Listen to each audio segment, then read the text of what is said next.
सरकारका कुनै कामको चर्चा नगर्ने, काम देख्यो भने पनि त्यसको खोट लगाउने र राम्रो गर्यो भन्न नसक्ने, राम्रो कुरो देख्न नसक्ने, राम्रो कुरो सुन्न नसक्ने।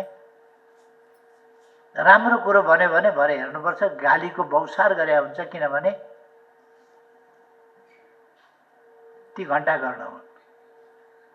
घण्टा कर्णले राम्रा कुरा सुन्नुपर्छ भनेर कानमै घन्टी झुन्ड्याएर घन्ट्याङ घन्ट्याङ हिँड्थ्यो। अब घन्टी झुन्ड्याउनु त नेपालमा त मामुली कुरा भइसक्यो।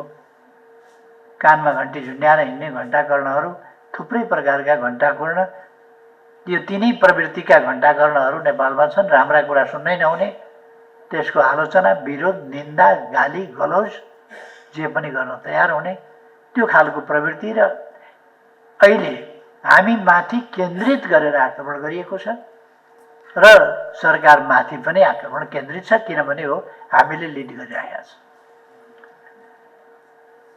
यस्तो अवस्थामा यो परिस्थिति के छ भनेर मैले अलिकति भन्न खोजेको मात्रै हो। यो परिस्थिति के छ? यस्तो परिस्थितिमा हामी लगभग 10.5 महिनादेखि सरकार चलाइरहेका छौँ र यसले राम्रो काम गरेको छ।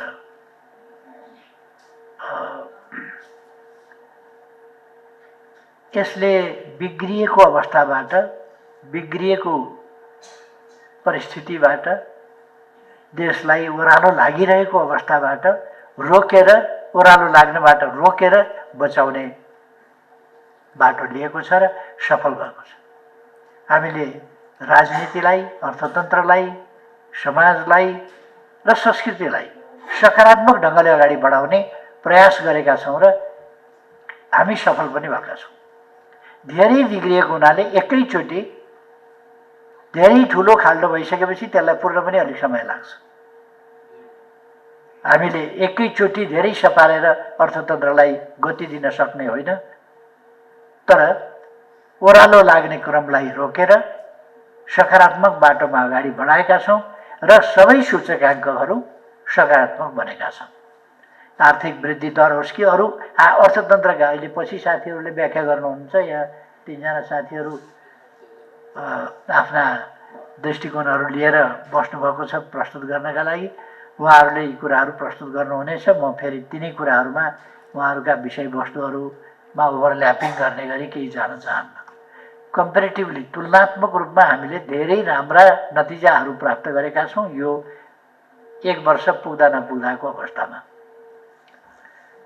सबै क्षेत्रमा हामीले राम्रा कामहरू गरेका छौँ, सकारात्मक कामहरू गरेका छौँ। यही सन्दर्भमा हामीले यो नियमित बजेट हो, वर्षै पछि आउँछ, जो सरकारमा भए पनि आउँछ। तर यसपल्ट हामीले बजेट एउटा बेग्लै चुनौतीको परिस्थितिमा ल्याउनु परेको छ। एकातिर विरोधीहरू जे भए पनि विरोध गर्न तयार भएर बसेका, जसो भए पनि विरोध गर्ने विरोधीहरू हमला गर्न तयार। देशको अर्थतन्त्र बिग्रिएको छ, त्यसबाट सपारेर सुशासन र विकासको गतिलाई अगाडि बढाउनै छ हामीले। त्यसको त्यो चुनौती छ। त्यसमा अनेक अरू प्रकारका चुनौतीहरू पनि छन्। यी सबै कुराहरूलाई ध्यानमा राखेर हामीले नीति कार्यक्रम ल्यायौँ र बजेट पनि ल्यायौँ। नीति कार्यक्रम पनि हामीले उपयुक्त ल्यायौँ र बजेट पनि हामीले उपयुक्त ल्यायौँ।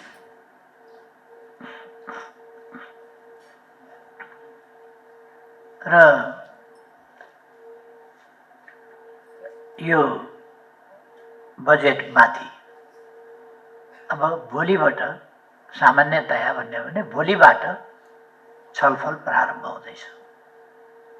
मान्यज्यूहरूले त्यहाँ तर्कपूर्ण ढङ्गले किन बजेट ठिक छ, तर्कपूर्ण ढङ्गले बजेटको पक्षमा विचारहरू राख्नुपर्नेछ। विरोधीहरूले हामीलाई हो कि क्या हो भन्ने गरी धर्म हुने गरी कुतर्कहरू राख्नेछ। ती कुतर्कहरूको हामीले खण्डन गर्नुपर्नेछ।